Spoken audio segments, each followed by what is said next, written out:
চট্টগ্রাম প্রকৌশল বিশ্ববিদ্যালয়ে 2 ছাত্র নিহত হবার ঘটনায় দ্বিতীয় দিনের মতো সড়ক অবরোধ করে বিক্ষোভ করেছেন শিক্ষার্থীরা। সকাল 10টার পর থেকে চুয়েট ক্যাম্পাসের প্রধান ফটকের সামনের কাপ্তাই সড়কে গাছ ফেলে ও টায়ারে আগুন দিয়ে অবরোধ করেন তারা। দাবি মেনে না নেওয়া পর্যন্ত আন্দোলন অব্যাহত রাখার ঘোষণা শিক্ষার্থীদের। দ্বিতীয় দিনে ক্লাস ও পরীক্ষা বর্জনের পাশাপাশি সড়কে চলছে বিক্ষোভ।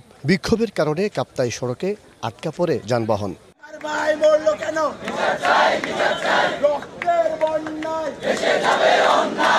গতকাল রাত 10টার দিকে সড়কের অবরোধ তুলে নিলে যান চলাচল স্বাভাবিক হয়। এদিকে নিহত শিক্ষার্থীদের 2 কোটি টাকা দেওয়ার দাবি শিক্ষার্থীদের। এই দুইটা ভাইয়ের ক্ষতিপূরণ থেকে শুরু করে আমাদের যে 9টা দাবি, এই প্রশাসনের প্রতি আকুল আবেদন থাকবে যে এগুলো যাতে আমাদের মেনে নেয়। আসামিদেরকে আটক করা থেকে শুরু করে যে ক্ষতিপূরণ দেওয়া সহ আরো বিভিন্ন স্টেপ নেওয়ার কথা, এগুলোর বিষয়ে কিন্তু কোনো প্রকার স্বচ্ছতা আমরা দেখতে পাইনি।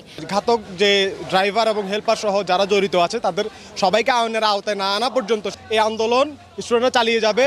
দুপুরে ক্যাম্পাসের শহীদ মিনারে ব্রিফিংয়ে আন্দোলনরত শিক্ষার্থীরা 10 দফা দাবি তুলে ধরেন। এসব দাবি পূরণ না হওয়া পর্যন্ত তারা আন্দোলন চালিয়ে যাওয়ার ঘোষণা দেন। গুরুত্বের সাথে দেখা হচ্ছে এমন কোন স্টেটমেন্ট সাধারণ শিক্ষার্থীরা ঘৃণা ভরে প্রত্যাখ্যান করছে।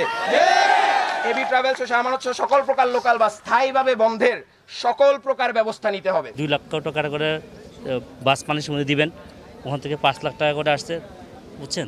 এখন আরও যদি আমরা বাড়াইতে চাই তাহলে আমরা আবার যেহেতু একটা মিটিং হয়েছে সাকির হাউসে, আমার প্রশাসনের তরফ থেকে ওনারা যে দাবিটা করতেছেন সেই দাবিটা আমরা আজকেই প্রশাসনকে পাঠাবো। আমাদের তরফ থেকে কোনো ধরনের ঘাটতি থাকবে না।